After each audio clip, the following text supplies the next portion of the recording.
Romans 8:31 says, what then shall we say to these things? If God is for us, who can be against us? Okay? So really the question you have to ask yourself is, what should be our response to the knowledge that God is working for us? What do we as believers, what should our response, our reaction be to when we realize that God is working so that we can be more like Jesus? When everything that happens in this life is meant to make us more like Jesus, if we really love the Lord, then what should our response be? What should our response be when we realize that the Lord is interceding for us? It says Jesus and the Holy Spirit are interceding for us, meaning they are speaking on our behalf to the Lord when we're believers. Okay? For one, obviously you should be thankful for that. But Paul also wants to remind believers that they should not fear being separated from the love of God. There's no reason to fear being separated from the love of God. And he gives 5 reasons why. So basically, if I had to break this down, we're going to go over 5 reasons tonight why you shouldn't be afraid of being separated from the love of God. We talk about God loves everybody. Okay. I mean, that's accurate. He made everybody. He built everybody up. He created everybody. He wants them as his sons and daughters.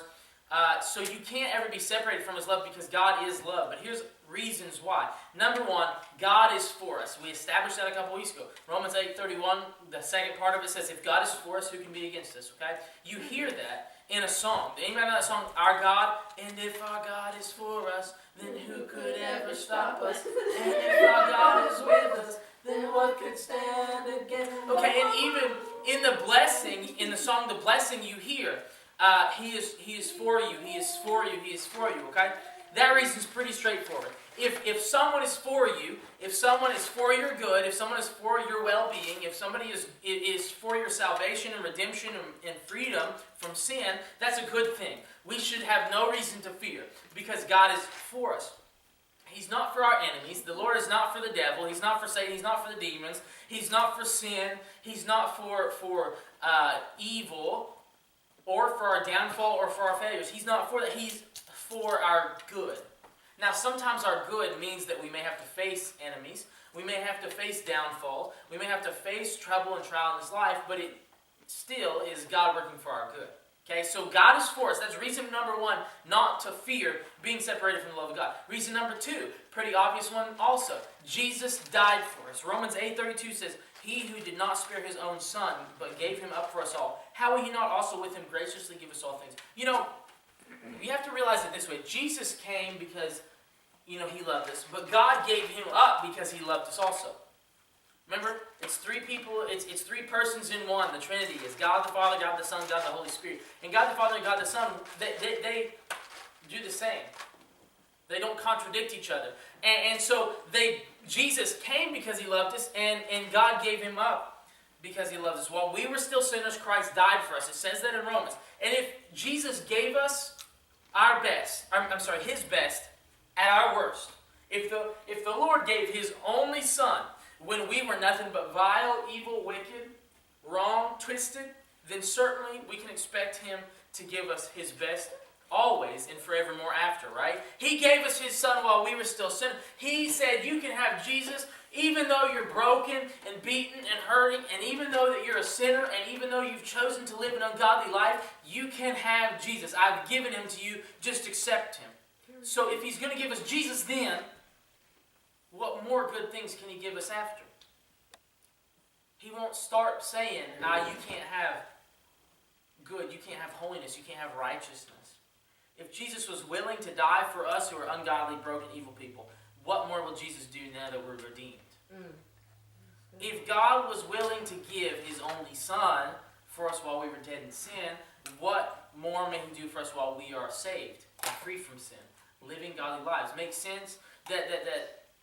When we were terrible. There's a lot of times you get in trouble at home, maybe, or at school, and something is taken away. A privilege may be taken away. Okay? A privilege may be taken away at home. A privilege may be taken away, maybe a phone or something may be taken away. And I don't know real quick. And we'll tell you afterwards. But anyway, so maybe a phone gets taken away, right? And somebody and your parents might say, well, you deserve that. That's your punishment, okay? Right? But Jesus comes along and says, I have provided salvation, freedom, forgiveness for what you've done. You've done this terrible thing, but I want to save you. I want to free you. And if God will give you a good gift like His Son at that point, you're sinning, ungodly, what more will he give you? When you are saved, when you are redeemed, when you're made new, holy, and different. See, a lot of our parents, a lot of us who will be parents, will never live up to God's standard. We'll never be good enough, because when we deserve to have our phone taken away, he says, okay, here's some forgiveness instead. You know, I'm not saying it's wrong to have consequences, but I'm just saying, it's kind of hard to convey that thought, but the whole point is that Jesus has given us good when we really didn't deserve it.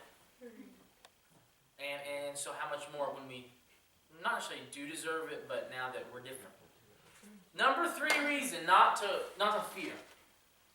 God has justified us, okay?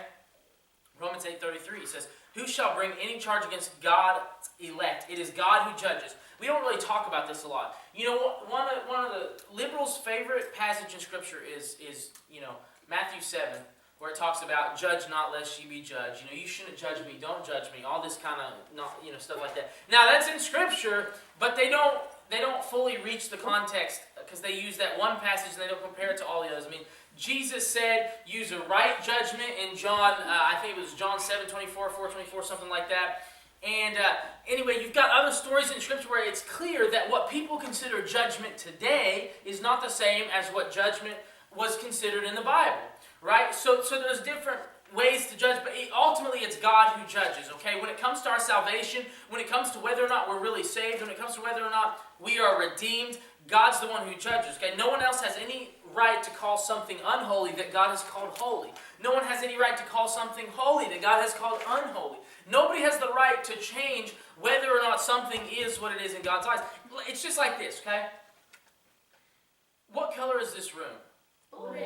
Blue, right? No matter how many times Cameron says it's red, that doesn't change the fact that it's blue. It will never change the fact that it's blue.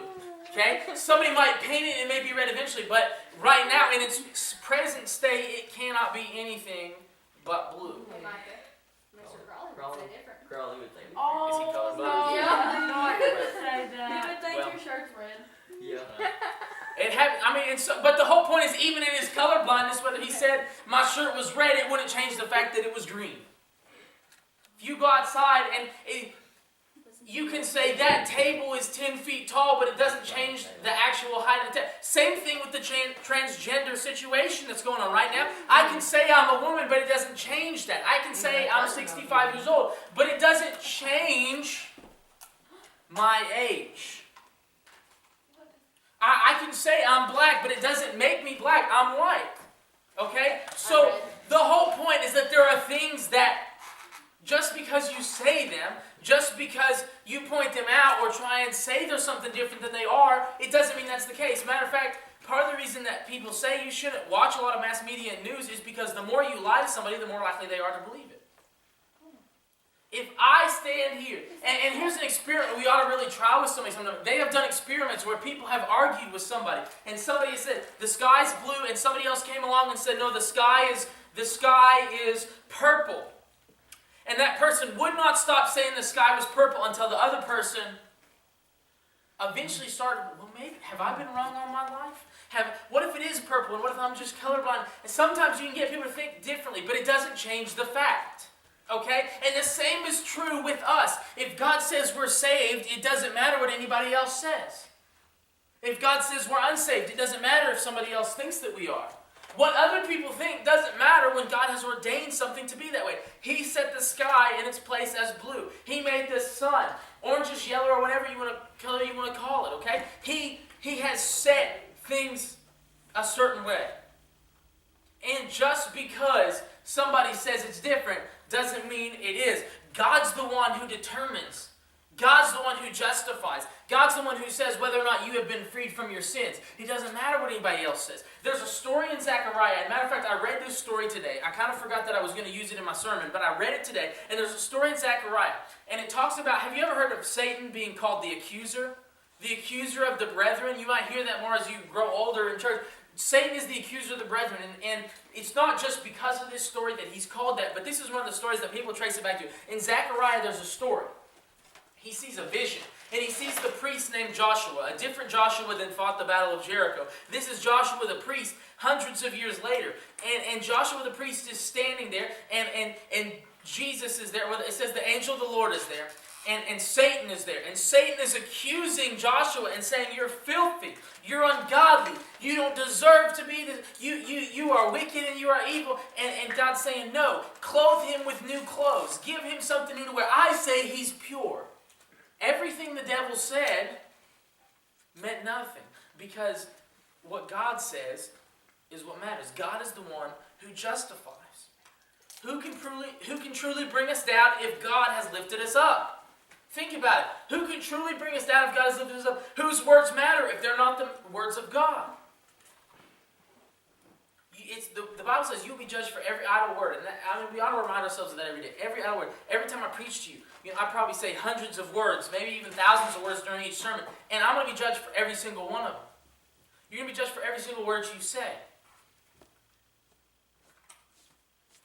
No matter what you call something or what you say, it doesn't matter. Really, the words of God are the only words that matter. Truth is what matters. Whose words ring true when they stand in opposition to the word or words of God? It doesn't matter. If God has ordained it, if God has freed you, if God loves you, nothing can change that fact, whether somebody tells you that or not. Just because I say, hey, Cameron, God doesn't love you, He doesn't care about you, He doesn't want anything to do with your life, that does not mean He doesn't. We just have to choose whether to believe that person or God. Whose words are who matters. That is reason number 3, and I think it's one of the best reasons not to fear being separated from God's love, is because He said He loves you. It's proven in Scripture that if you love Him, He loves you. That if you serve Him, He's working for your good. If you're saved, if you're a believer, if you're a child of God, He's working to make you more like His Son, and nothing can change that. Just because somebody says, hey, you're not this way, doesn't mean you aren't. Only you determine that for Him. Reason number 4 is that Christ intercedes for us. I said this already, but in Romans 8:34, who is to condemn? Christ Jesus is the one who died. More than that, who was raised, who is at the right hand of God, who indeed is interceding for us. Just as I said before, Christ intercedes for us. He intercedes on our behalf. He is seeking the best for you by going to His Father on your behalf. You really just don't hear that preached a lot. A lot of, I hear some good churches from a lot of mega churches today. I don't listen to a lot of them, but you hear, there's good sermons out there. But there's not a lot of deep theology in some of them, When has, and I could be wrong, but I don't know very many people that preach on that and say, hey man, God is praying, Jesus is standing at the right hand of God, well, He's sitting at the right hand of God, and He's praying for your good. Like, He is working on your behalf if you're a believer. Has anybody ever heard that preached before? It doesn't get preached nowadays. Why? But it's in there. It's in the book. It's right there all over Romans that's true. Because we miss a lot of the theology. But if anyone has any right to stand before God, it's not us. We're sinners. We're ungodly. We're broken. We have no right to be in His presence. He can't be near something unholy. He can't be with something unholy. But Jesus is holy. Jesus was perfect, and He can stand. The person who died and rose again, He's the one who can stand in God's presence. And the things Jesus seeks from the Father are for our benefit. Isn't that a great reason not to fear? Last reason is pretty obvious too. Reason number 5, Christ loves us. Romans 8:35, you probably have heard this passage before. At least you'll know the end of it. And they actually spoke this at the baccalaureate service on Sunday night that I preached. They read it as one of the scriptures. Who shall separate us from the love of Christ? Shall tribulation, or distress, or persecution, or famine, or nakedness, or danger, or sword? As it is written, for your sake we are being killed all the day long. We are regarded as sheep to be slaughtered. No, in all these things we are more than conquerors through Him who loved us. For I am sure that neither death nor life, nor angels, nor rulers, nor things present, nor things to come, nor powers, nor height, nor depth, nor anything else in all creation will be able to separate us from the love of God in Christ Jesus our Lord. It is not just God the Father who loves us. It's Jesus. Jesus loves you. They sing that song, Jesus loves the little children. It's true. It's true. It's kind of, it's a goofy little song we sing that we only sang when we were younger, but it's true. He died because He loves us.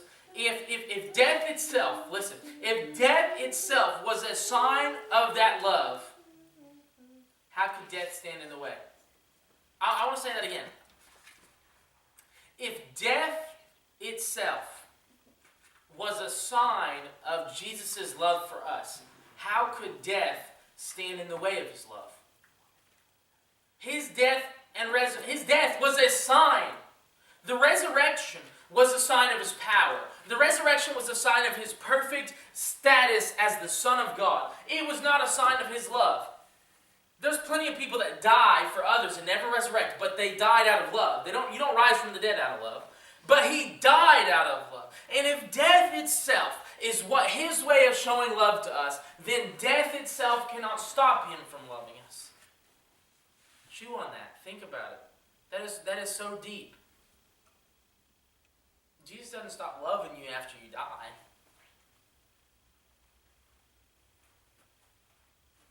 He loves us all. Whether we're in body or out of body. Before we were born. After we die.